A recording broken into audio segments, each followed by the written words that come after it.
Talking about a drill, he ain't do. If the nigga like that, then shoot, I need me an automatic, not a two. Spinning the format with a goof, and I'm knocking this shit, put stars in the roof. And he said that he's smoking on who, like, none of mine, nigga. Welcome back to No Pump Podcast, man. It's your boy Wellz. Floss in the building. Papa Steve and this shit. And we got a special guest today. We got Linden Auto Detailing with us. Yo, How's it been for you, man? Chilling, bro. Chilling. Working. So, I just got questions. Labor Day, you feel me? We all working out here. Everybody, shout out to everybody that works in Shout out to the workers. Also to all workers, honestly. If you hustling out there trying to make a living, shout out to you. For you, how was it, like, throughout high school, growing up? Like, what really got you into really starting your own business? So, as far as starting my own business, I always wanted to work for myself. I never really wanted to, proceed any specific career. I just knew that I wanted to work for myself, have my own thing going on. My brother, my cousin, my brother-in-law, my father, they all work for themselves. They all have their own business going on. And, it's all car related. You know what I mean? My father's a mechanic. My brother, tow truck driver. My brother-in-law, tow truck driver. You feel me? So I just really, I guess you could say I follow behind their steps. But me personally, I love cars. I build my own car. The way I like it. I like to modify my car. But I never So you wanted built to, that shit from scratch and shit? Not from scratch, but definitely, I pick and choose. I don't really do all the personal work, but I always knew I didn't want to be a mechanic. I love cars, I love working on cars, but I didn't want to be the mechanic side. So I feel like car detailing is like the second best thing, Did you grow up like working with your father, your brother, and shit like that? That's what really inspired you to work your own business? So not really, Once I was at the age where I could get my own job, I went and got my own job, a regular job. But I feel like that right there was an eye-opener, like, this is not what I want to do. I don't want to work for nobody, I always had that mindset, but actually working for somebody and working these hard jobs I was working, it was like, this is grind time. Get your own thing. I feel like that's what's up, though, because, like, a lot of people, like, accustomed to, like, go to school, go to college and shit. But it's dope that you're doing your own shit, bro, for real. We support you, for real. Nah, and especially, like, in the time we at right now, where it's like a lot of things are coming up right now, like a lot of like self-employed people type of thing. Yeah, like now more than small ever. Businesses. Definitely now more than ever. And I just feel like this is the perfect time to get something At least going. you're doing something, bro. Honestly, I feel like a lot of you jobs, get to your bag for sure. to be honest, I feel like a lot of jobs are becoming like online. Like, you could work up from home and stuff. It's not really jobs that you go out there and really like interact with people, and that's why I feel like people like social skills is like decreasing. But to do what you do, you feel me? You gotta really have character for that shit. And it was like what really made you get into, like, what started you off with the business? All right, so I was working at Goya. It was a Sunday to Thursday shift, night shift. I was working 5 p.m. till we finished, so every day was different. Sometimes I'll get out 3 a.m., 4 a.m., 1 a.m. It was night shift. So my days off was Friday, Saturdays. So me and my cousin, we just decided, like, yo, let's wash cars on the weekends. We like to wash our own car. So I went and I bought all the equipment to wash my own car in front of my house. Because, a lot of these car washes, they don't do as good as you would do it. You want your car as clean as you want it. So you're going to work and do your car how you would want it done. Yeah, absolutely. So I went and bought all the equipment and started washing in front of my house. Washing my own car, washing his car. And then, I just got the idea, like, let me post up, like, who wants to wash? Who wants to come through right in front of my house and come get a wash? And, like, that first couple days, I had, like, 2-3 people come up. Obviously, it was people I know, and they wanted just to come support. And I noticed that, like, I could have did something with that. Could have moved forward with that. So I just kept washing in front of my house on Fridays and Saturdays. And then from there, That's hard. You gotta start somewhere. You gotta start it somewhere. Everybody started somewhere. You gotta start it somewhere. You gotta start somewhere. Because it's like, especially with the detailing, it's a lot of work. Well, it's not a lot of work, but just more is like to deal with people and to be able to drive to somebody's house. Because people don't realize that's like an opportunity you don't get a lot from car washes. For somebody to drive to your house. You don't even gotta come out your house. All you gotta do is, I want this appointment at 12. You show up, wash their car, and it's always like, people don't, for example, like, what are your prices? so I don't really give out, there's no pricing on my Instagram, or I don't give prices over the phone, really, because every car will be different depending on the service you need and the type of vehicle it is. But I do have starting prices. So like for sedans, starting price inside and out be $40. SUVs, 2-row seat will be $50, and the SUV third row will be $65. But that really all depends. If I get there and you're asking for a basic in and out, and I get there and your car is trashed, I'm gonna have to have that conversation with you where it's gonna be upcharge, or you're gonna get the service you asked for, but you're not gonna get the expectations you're expecting. Now, if you expect your car to be spotless and you're getting a basic in and out, that's not gonna happen. Yeah, for sure. Mm-hmm. And like, do you ever get like any, like, what customers actually like, they complain about your prices or like try to negotiate with you? A lot of the people that complain about pricing are people that have been going to drive-through car washes, because you can go through a drive-through car wash for $5, Yeah. and they'll wash your car. It's gonna be washed. Is it gonna be clean? No, I don't think so. Doubt it. Yeah. But I feel like he unique with it though. Like I feel like, I don't know about y'all, but that's the first mobile car wash I've seen around here. Like at least around my area. Here, yeah. Or like around my area, I never mean, really seen something like that. Definitely not the first. I don't want to say I'm the first in Passaic, but there was probably someone from the area that did it before me. There's people that in the area that have done it before me. As far as Passaic goes, I haven't seen nobody. I haven't really seen I haven't really nobody seen doing nobody mobile either. car wash. I seen that a lot in New York. In New York, there's No, like, New York is a lot, yeah. in New York, there's a lot. There's one on every corner, but most of them are not mobile. They're just in a van. On the Yeah, corner. there's in New York you see a lot of parked up Yeah, vans where parked they'll up just park in a vans. corner and Yeah, they'll have their location. Everybody comes to them. And that's tough. Me honestly, I want to know, how was it the first customer you had when you started like everything? Once you got the van, once you got your equipment, everything going, how was their first so- experience with the customer? My first customer mobile that wasn't someone I know, because I don't want to count people I know. Yeah. Because obviously I wash my own car, No, I wash stranger my to sister's stranger car, type but of. stranger. First car I did, which I was surprised, was a Range Rover, a 2019 white Range Rover. Oof. And Big boy. It's a tough. I pulled up, obviously I knew what I had to do to set up the van, but the first time. So, it took me about 2.5 hours to get that car done. And how was what was the feeling inside of you, like after the car wash, you got your payment? Like, how did you feel? Like, It felt good. That day was busy for me. That day was real busy for me because it was the first day I was mobile, that I was actually taking appointments, and I wasn't really, like that car that I took 2.5 hours on, uh-huh. I see this customer on a bi-weekly basis now, and I bang their car out in 45 minutes to an hour and a half max. When you wash a car like that though, like a car like that costs a lot of money. You obviously more precautious with it, right?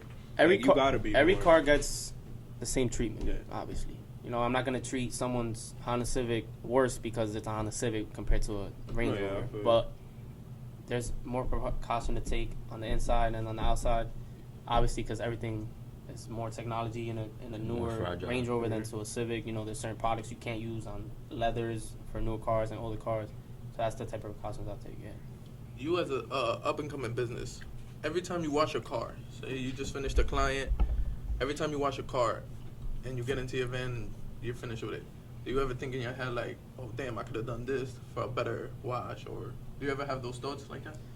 Yeah, I get that a lot because there's a lot of customers that book a basic in and out, but their car needs more than that.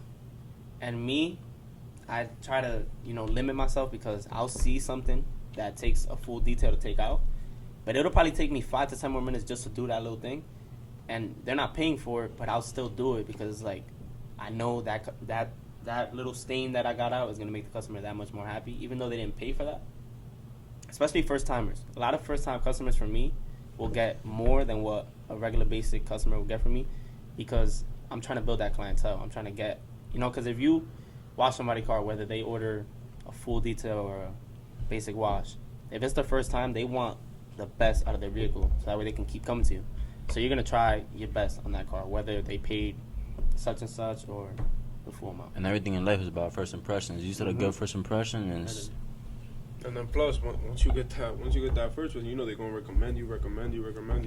The word of mouth is crazy. Nah, this business takes a keep lot of moving. word of mouth because some of the customers I do are older people that don't use Instagram. So Instagram has definitely been my main source for clientele. But there's a lot of people that without my business cards, handing them out, they would not be able to contact me because they wouldn't find me on Instagram. A lot of people don't have socials. Mm-hmm. And you know, every up and coming business always has like it's always the downtime, and then there's always where you're high. Mm-hmm. Those downtimes, do you ever feel like, damn, like if this was booming more, then it'll be way better? Nah, of course. You know, I would love to have client like full book schedules every week. You know, me, I try to limit myself. I'm not trying to overwork myself because then when you overwork yourself, you half-ass it. You don't do the full job because you know you're too busy. So me, I'll book 3 to 5 cars a day. I find that with that, I'm able to give every car my full 100% and still make it to every client on time and get the job done. If I try to book 8 cars a day, I'm going to see myself squeezing too many stuff in, not getting to customers on time, not doing the cars the way they're supposed to be done. Yeah, that's always better. I feel like it's always better to book to what you can because you rather give somebody quality. Mm-hmm. Like, you know what they say, quantity over quality. Yeah, Exactly. Quality over quantity. You can make way more money doing 8 cars than you can for 5. Mm-hmm. But if the you don't quality- watch those 8 cars like you did that first one, then it's kind of pointless. And every business has a motto. Do you have, like, what's your purpose? What's your motto when it What's your comes? why? Well, yeah, what's your why? Honestly, I want to I don't have a motto basically, but what I say is I want the customer to know why they're paying what they're paying with me, whether they're going to another car wash. Because I obviously charge more than what these other car washes charge, but they got to take into play, like, he's coming to me, I'm not having to drive to the car wash, I'm getting a better service done, and I just want the customer to know why they're paying what they're paying. So I just try to basically make the car as perfect as it can for the service they're getting. And also, I have a question. Where do you see Linden Auto Details in 5 years from now? 5 years? I definitely want to stay mobile regardless to whether I get a shop or not. But 5 years from now, obviously, it really all depends how business goes, how busy I stay. Because a lot of businesses fail within those first 5 years. Because either they lose motivation, you know, they're not getting enough bookings, Consistency. prices, you know, consistency is falling off. So I We see gotta myself stay consistent. hopefully with a shop and 2 vans in 5 years. Consistent. But I feel that every business is different, but every business is the same. Because it depends who you're working with. If you got people around you supporting you, doing what you have to do, like if you were to send me a post and be like, yo, repost it, I'm doing it 2.5 because support is free at the end of the day. Absolutely. They got nothing to do with nobody. For sure. And then I feel like nowadays Instagram is the way to go. Any social media is the way to go. But And then- Instagram really like Instagram, I think right now is the biggest, the especially biggest with Reels. to get your shit out there. Instagram is #1 most seen app. In That is Mhm. TikTok. Right 'Cause now. even Probably with right Reels- now. Nah, TikTok is TikTok is crazy popping too. crazy right now. Even with Reels, for example, you post a reel and say it don't do like 2K, a K, but you get like 340 something. Maybe out of those 300 people, one of them is, or at least like 10 are important and they could send you out. Like, have you gotten any offers when promoting by any like big deal or? A lot of companies that reach out to me are graphic designers. I get a lot of graphic designers in my DM trying to, you know, promote themselves, because when you get with a graphic designer and they make you a design, yeah, that's helping yourself promote yourself, but that's also promoting them because they're gonna ask you who designed this for you. And a lot of graphic designers, the way they get their work out is making designs for companies like mine, where they'll even do it for free. There's a lot of graphic designers that offer me free design just so I could post it out and let people know who did it, just so they can get their business going. So that's the main thing I get, graphic design. Do you ever like, let's say, send something out to somebody, like to repost or something, just to get the word out, and like, let's say they don't respond, do you ever feel like type of way? 'Cause I know with us, like, there's definitely times where we've sent things out and some people may not respond, even though like they're on Instagram 24/7, but they might not just, like, they don't have that in them to just a little post, a little story type of thing. You're going to get a lot of love from people you don't know. Yeah. More love from people you don't know than people you know. if I sent something to someone to repost for me and they didn't repost it, that just shows me where their head is at and how much ego they have. 'Cause a lot of people have too much ego, and they have too much pride to repost something if it's not big, because they rather repost someone that's famous, that already has a following, already has enough money that they don't even need promo, rather than posting someone they know who's starting up their own business, trying to get themselves out there. And like he said, your biggest hater is never somebody you know. Never. If with this business, do you want it to be a memory or your image? My image. A memory is something that happened, and you just remember it. The image is something that's to this day still going.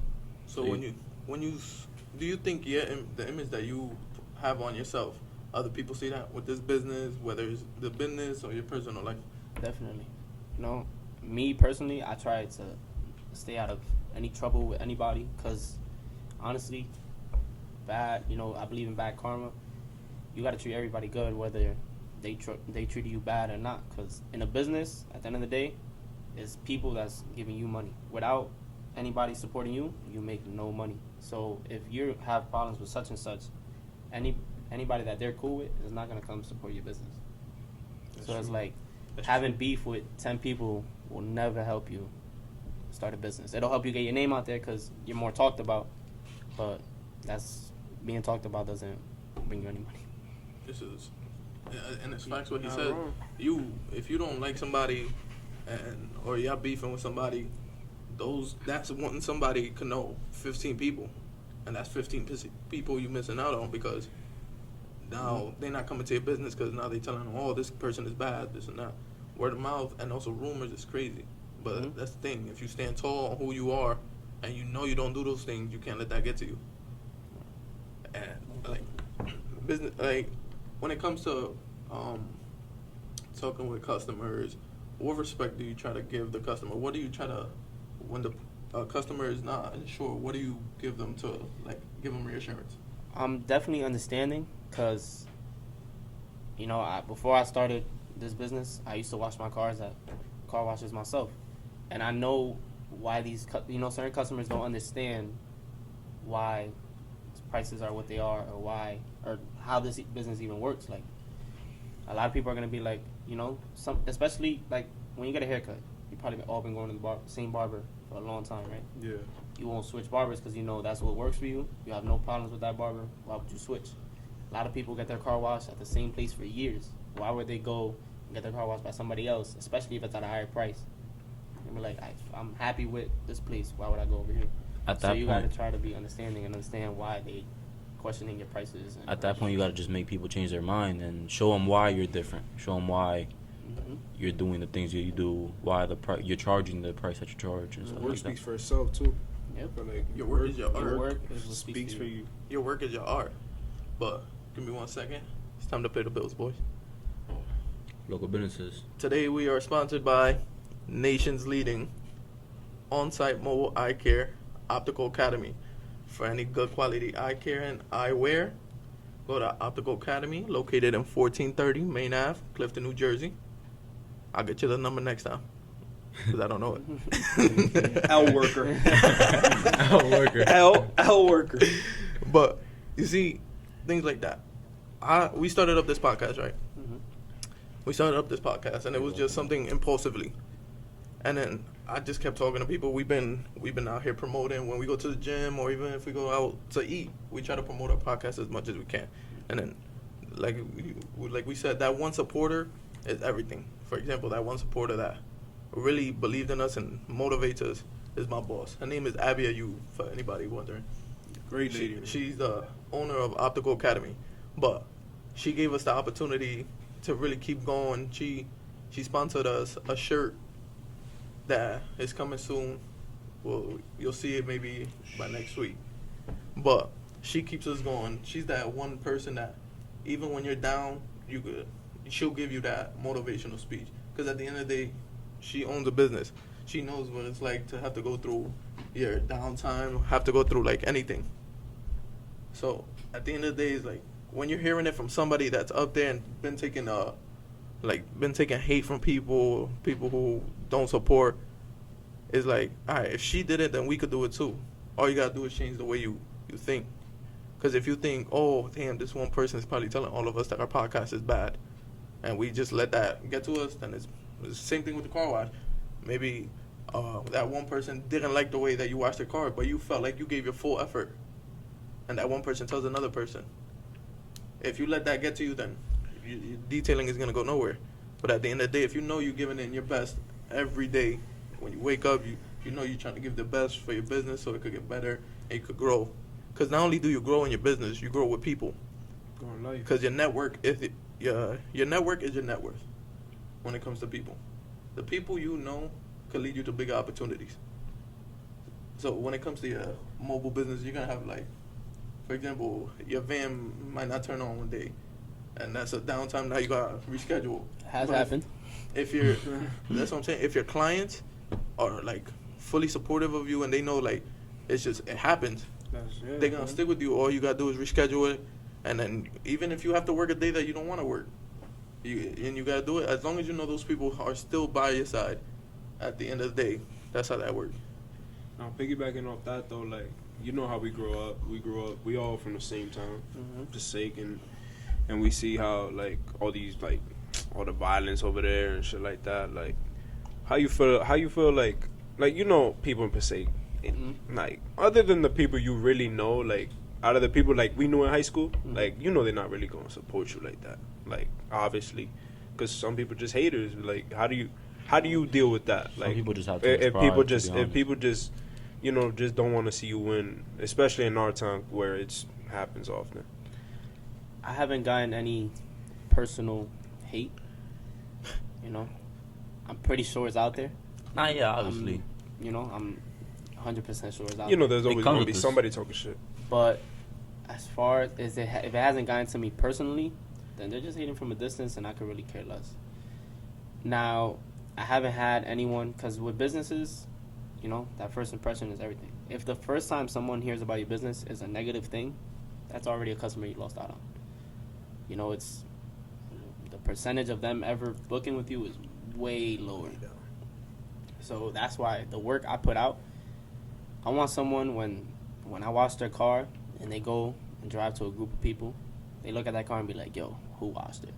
Not because it looks bad, but because it looks good. They want to know who washed it so they can go get it washed by them. If I go and I wash cars terribly, they go and they drive that car and someone asks them, yo, where you got that car washed at? It looks bad. They're going to tell them where they got to wash that, and they're never going to book with me. And that goes for anything, like any business. You have to give, you know, it's any client you have to give it your all and make sure they look good when they get out of there, because if not, you're never going to get the customers that they're cool with. And the thing about business is you're your biggest critic. You're your biggest critic. If you're washing a car and you feel like you didn't do enough, you're going to try to get back into it and give it its best. And if it doesn't work out, then, you know, for next time you always know, like, all right, I didn't do this for this one. And next time, if they book me again, I'm going to give it my all. Even if you have to do extra, because sometimes extra is better.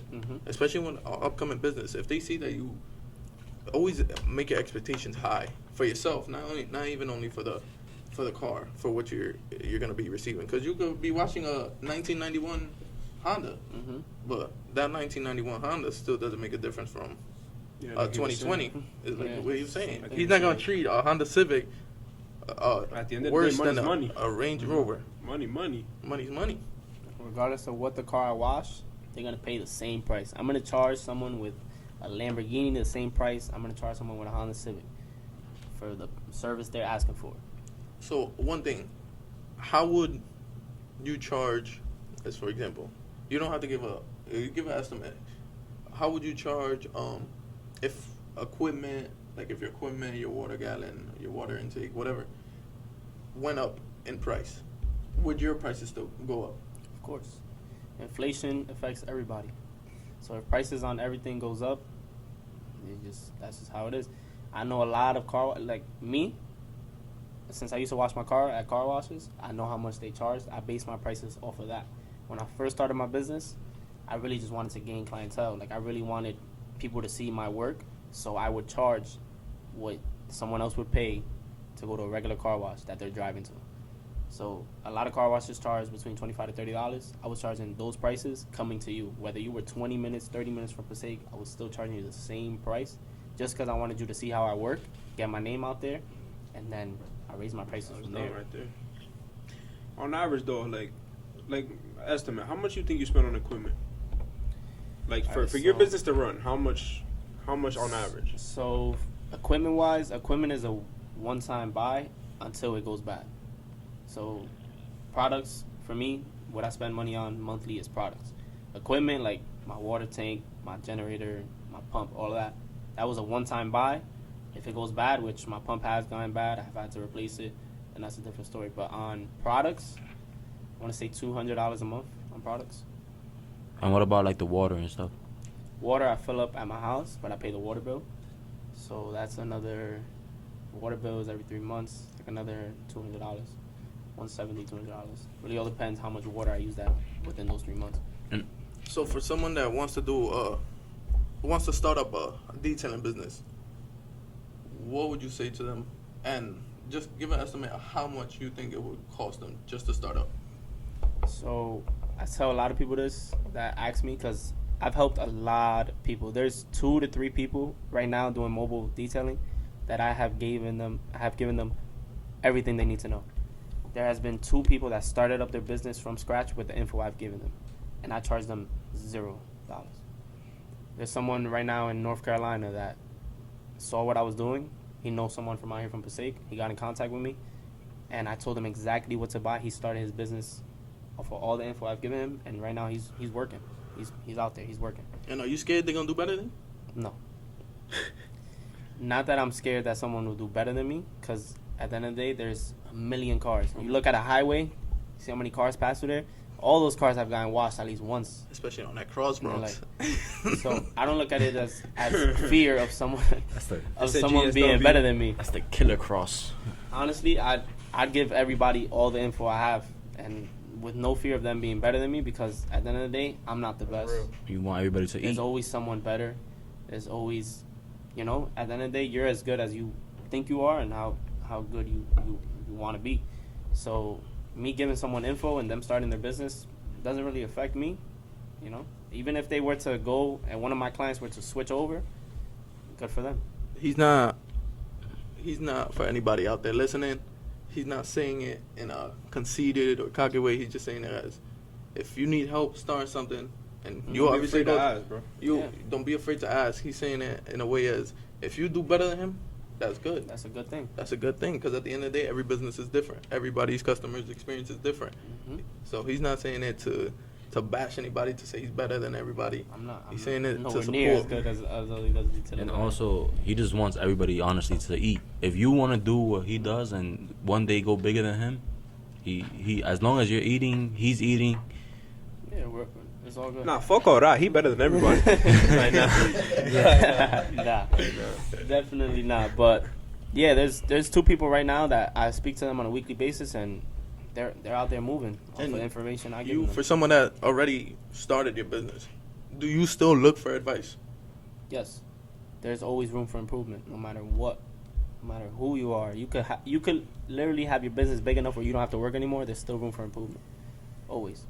Because with us, it's like, we started this, but we needed help as a group to get this started. Because at the end of the day, we don't know everything, and there's people out there that know more than us. So we always gonna go to advice from them, like video format, mixers. Like, we always ask for suggestions. Just because you started something,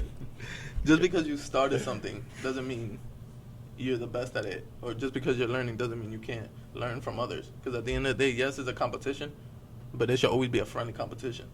It shouldn't be where, if there's another podcast starting up, we don't want to give them advice because we don't want to take our views away. Because at the end of the day, it's like bread, for example.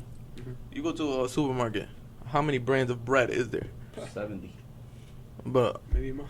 maybe more. Like, at the end of the day, it all depends on how you make it, who you know. But then again, it was just like Jose was saying, that first impression. If you eat that bread that first time, you're going to want to buy that bread more and more and more. Mm-hmm. At the end of the day, bro, whatever you're doing, there's 100,000 people doing the same thing you're doing.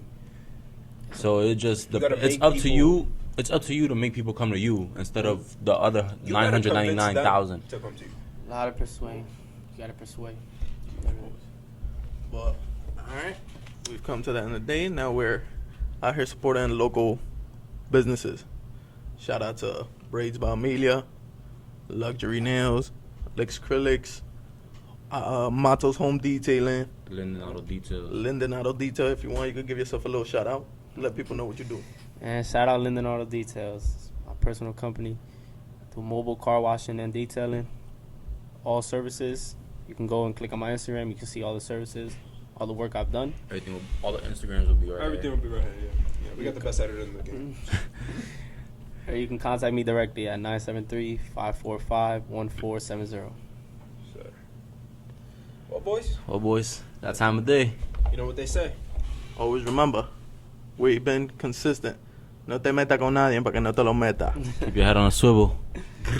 Pow!